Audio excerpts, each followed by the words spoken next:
typically we talk about Baltimore. Folks want to talk about things that are bad, somebody who got shot, or even the murder rate there. But different story this time deals with HBCU basketball.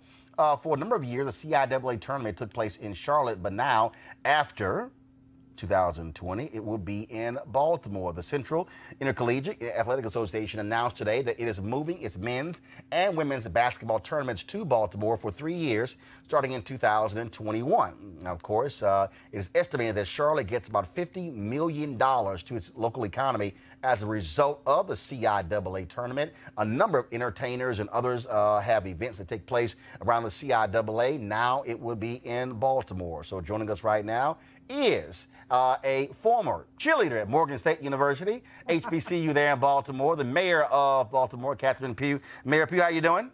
I'm great. I'm great with all the great things that are happening in Baltimore, Roland Martin. All right, so what happened here? Charlotte, of course, I was reading one as a Charlotte elected official who was angry, saying they didn't do enough, but looks like Baltimore did a hell of a whole lot to get the CIAA to come to your city. What happened? We had a great team. I want to thank first our director of the Visit Baltimore, who did an excellent job of putting together an excellent team and an excellent proposal.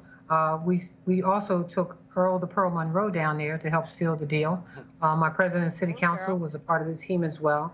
But when we first learned about this opportunity, we jumped right on it. We put together a first-class team of individuals to focus on what we needed to do to attract them to Baltimore. So I think we did what we were supposed to do, and we realized too that this will have a $50 million impact on the city, as well as driving over 140,000 fans to the tournament. So the CIAA is a great tournament, and it has a lot of great parts to it. You talk about the educational opportunities, the leadership programs.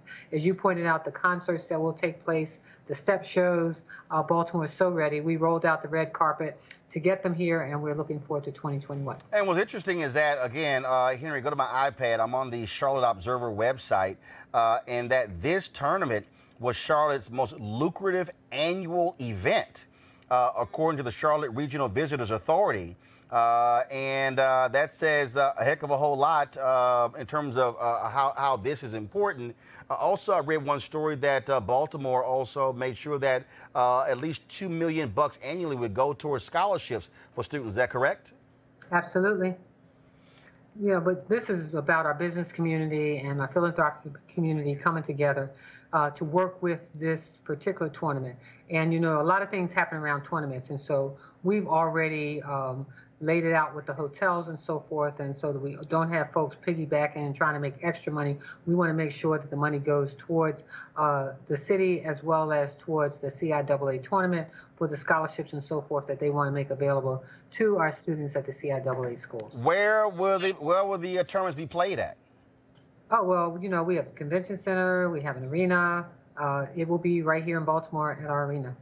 One of the issues that we saw, we reported on, is that a lot of folks who went to the CIAA tournament felt that hotels in Charlotte were price gouging, restaurants were price gouging as well. Happen in Baltimore. Not happen in Baltimore. Huh? Will not happen in Baltimore. We've guaranteed them rates that will be, we think, fair to all those who will be coming. So those rates will be stabilized over the next 3 years. And so we look forward to low rates, great people, and everybody flooding to the city of Baltimore.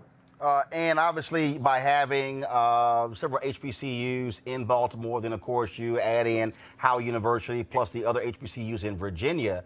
And Bowie, right here in Maryland, is also a part of the CIAA. Right, absolutely. So you have a drawing power there as well that could come to Baltimore for this tournament.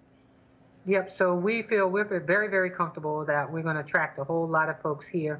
You know, you've got Pennsylvania schools, you got DC schools, you got Virginia schools, you got North Carolina schools, and so you got schools all across the country. Today, we were visited by the Richmond, Virginia schools, and so, I mean, we're excited. This is going to be a great time in Baltimore, and certainly a great time for the CIAA. Now, Mayor, while I have you here, I got to ask you this. I was on social media, and you decided to go to the Crescent City, New Orleans, to find your next police superintendent. And so I saw that story as well. So tell me about Michael Harrison.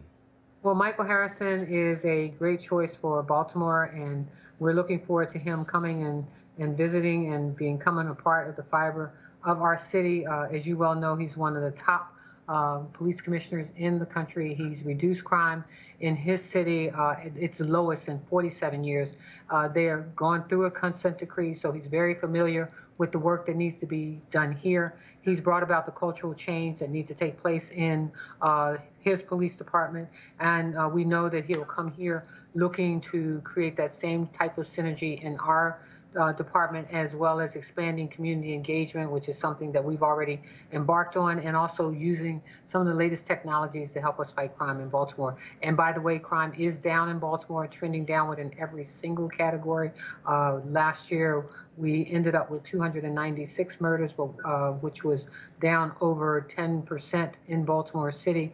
We had to pick up 13 from other years because that's the way that they calculate crime, which brought it up to 309.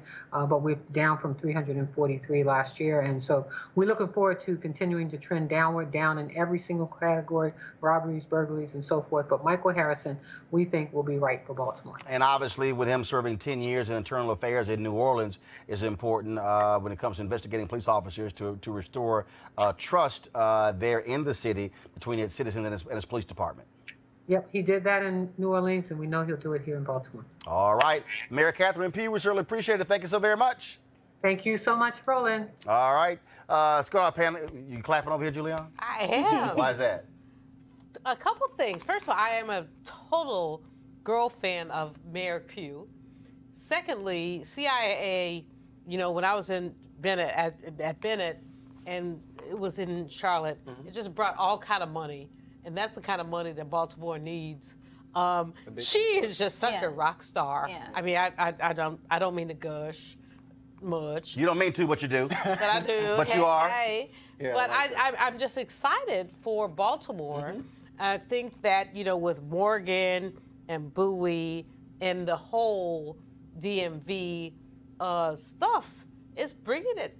Well, I think different that, way. and that's why I made the point about, like I say, I was a black state official in Charlotte right now who is not happy. imagine. But you know what? When I say he's not happy, he's not happy. He believes that the Convention Bureau did not do a good enough job, did not put enough money up. I think that Charlotte they tried to go up to 1.7 million for the scholarships. Baltimore topped him by 300,000. But the other deal is this also shows the power of black dollars. Yeah, definitely. And you cannot make One second. out of chicken spit. Go ahead. Well, no, to carry off with all these points. No, it's just really good to see such a positive news story come out because Baltimore is one of those cities where it's majority black, and it's also been, a lot of Baltimore neighborhoods have been threatened by gentrification, just like a lot of major black towns. Yeah, DC. And this is like one of those great stories to see because it's probably going to bring in a lot more jobs for black people. That's one. But it's also like you see a lot of these towns where it's like, you know, in some ways economically depressed, and they kind of makes it right for gentrification. So it's kind of great to see like the reversal. It's like a really good example for other towns And this going forward, woman is I think. just amazing. She has been amazing. But the thing, though, Malik, that's important to me is that, again, respect of black dollars. Yeah. You look at Essence Music, you look at Essence Festival, the largest annual event economically for the state of Louisiana. Yeah. Okay, bigger than the Sugar Bowl. Yeah. Okay. Then you talk about this event. Now, so to have cities competing for these events, so what they're saying is, oh, wait a minute, black folks are showing up, they're spending money. Oh, we're going to recruit, try to go after, and so Baltimore actually beat out Norfolk, Virginia, who also they were trying to get that. And I'm gonna do this here. So I'm on the Charlotte website. So let me see if I can stop this here. To pick it up. So actually, Malik, I want you to speak to that, and I'm going to play a video on the Charlotte Observer's website. The CIAA commissioner talking about this move. Go ahead. Well, you know, I think it's a great thing. You know, the idea that we're talking about infusing some economic activity to a place like Baltimore, you know, a place that has gone through, you know, a lot of, you know, in the area, a lot of blighted communities there within the, you know, Baltimore proper. I think it's a great thing. You know, it's closer for me personally because now it's all about you. More than likely, I'm actually going to go now. Oh, it's all about you, huh? But you know, hey, It's always all about you. I got you. I but no, understand. I honestly will say, you know, I get excited when I think about those sort of possibilities of just, you know, the number of black people that are there, the impact that it can have on the community, the opportunities The that are there. scholarships are really the scholarships, important. $2 million bucks. there. But also, again, this was an issue that we covered. A lot of those restaurants were adding on mandatory tips, things along those lines. Some places 18, 20, 25%. So for Baltimore to say, no, we're going to guarantee room rates is also critically important. This is from the Charlotte Observer's website. This is the CIAA commissioner talking about this move. Being in the city of Charlotte has been a tremendous opportunity for us to grow this tournament, but also build the relationships that we have in Charlotte. We're so excited about the opportunities from now until 2020 with the opportunity to continue to talk beyond that. But right now we're just focused on this year and the next year and just really working to make sure that we provide the best experience for our student athletes, our fan, our alumni, and our sponsors.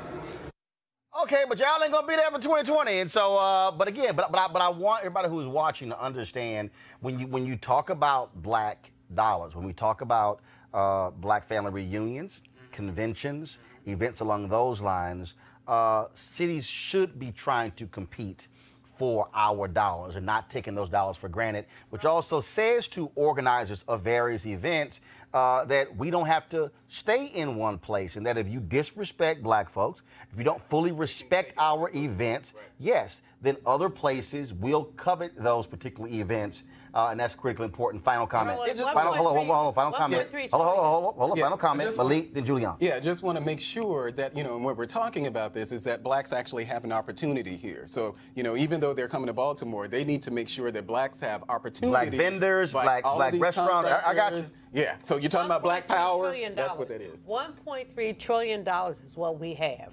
We need to use that $1.3 trillion to move it to basically respect those who respect us and disrespect those who do not respect us. When a black girl is grabbed across a McDonald's counter, that says something to us. But she got her, though. She got him back, though. Yeah, she whooped his ass. But I got you. Hold on. I got to talk about the next story. You want to support Roland Martin Unfiltered? Be sure to join our Bring the Funk fan club. Every dollar that you give to us supports our daily digital show. There's only one daily digital show out here that keeps it black and keep it real as Roland Martin Unfiltered. Support the Roland Martin Unfiltered daily digital show by going to RolandMartinUnfiltered.com. Our goal is to get 20,000 of our fans contributing $50 each for the whole year. You can make this possible. RolandMartinUnfiltered.com.